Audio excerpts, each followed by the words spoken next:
So guys, let's see the question. Radius of quadrant is 6 cm, then find the area of the shaded region. ठीक, हमको एक quadrant दिया गया है, ये अजीब से सेमी सर्कल्स के पैटर्न दिए गए हैं, साथ में एक सर्कल भी यहाँ पर दिया गया है, तो हमें निकालना है what is the area of this shaded region.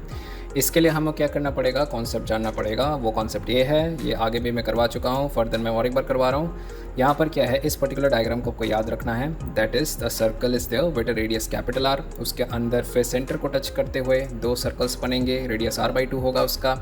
उसके बाद हम क्या करेंगे, यहाँ पर हम एक लाइन खींचेंगे, इस लाइन के सेंटर से इन दो सर्कल को टच करते हुए एक सर्कल बनेगा, that is of radius r/3।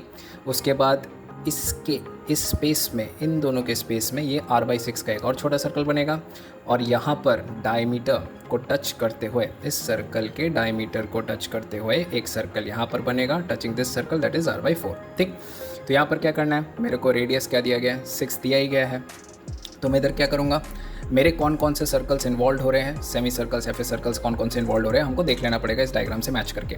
तो हमको यहाँ पर क्या दिया गया है, यहाँ पर आप देख पा रहे होंगे, यहाँ पर एक सेमी सर्कल है और एक बड़ा सेमी सर्कल है। तो यहाँ पर देखेंगे इसके साथ मैच कर रहा है, ये बड़ा सेमी सर्कल, ये छोटा सेमी सर्कल, क्योंकि ये जो है डायमीटर इसको काट रहा है सेमी सर्कल को बीच से, ये वाला वो चीज़ नहीं है, ये पूरा एंटायरली अंदर है। और एक देखेंगे छोटा सर्कल इसके साथ ही एडजॉइंट है, ये वाला। पहले मेरा ये वाला क्वाड्रेंट मेरे को क्या करना है, लेना है। तो हम क्या करेंगे, हमारा फिर कौन कौन सा सर्कल्स या सेमी सर्कल्स हमारा काम में आ रहा है, ये आर वाला काम में आ रहा है। यहाँ पर आप देखेंगे ये पूरा आर काम में आ रहा है। इसी पर्टिकुलर सेमी सर्कल का आप देखेंगे क्या हो जा रहा है, r/2 काम में आ रहा है मेरा, तो r/2 भी हम लेंगे। उसके बाद हमारा इसका रेडियस काम आ रहा है, तो r/3 को भी हम लेंगे, और इसका इस पर्टिकुलर सर्कल का भी काम में आ रहा है, तो r/6 लेंगे।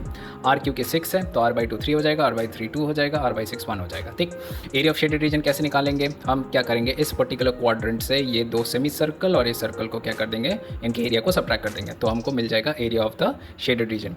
तो क्वाड्रेंट का एरिया क्या होता है, 1/4 पाई r स्क्वायर, तो 1/4 पाई r स्क्वायर, 6 का स्क्वायर हो गया, माइनस।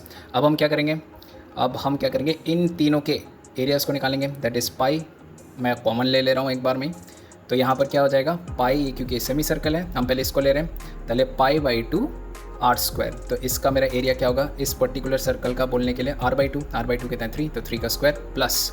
उसके बाद हमको कौन सा लेना है, हम ये वाला सेमी सर्कल ले रहे हैं, तो इस सेमी सर्कल का रेडियस क्या है, r/3 मतलब 2 का स्क्वायर, पहले 2 स्क्वायर बाई 2, क्योंकि सेमी सर्कल है पाई/2 r स्क्वायर, तो पाई/2 2 स्क्वायर प्लस। अब ये पूरा एक सर्कल है और r/6 रेडियस को क्या कर रहा है, ये कैप्चर कर रहा है, तो क्या हो जाएगा, पाई r/6 का whole square, that is what, that is r/6 का वैल्यू है 1, पहले ये हो गया 1 स्क्वायर। हम इन दोनों को अब सब्ट्रैक्ट कर देंगे, हमको आंसर मिल जाएगा area of the shaded region का। ठीक है, दैट इज़ 1.5 पाई। ठीक है, ओके, थैंक यू।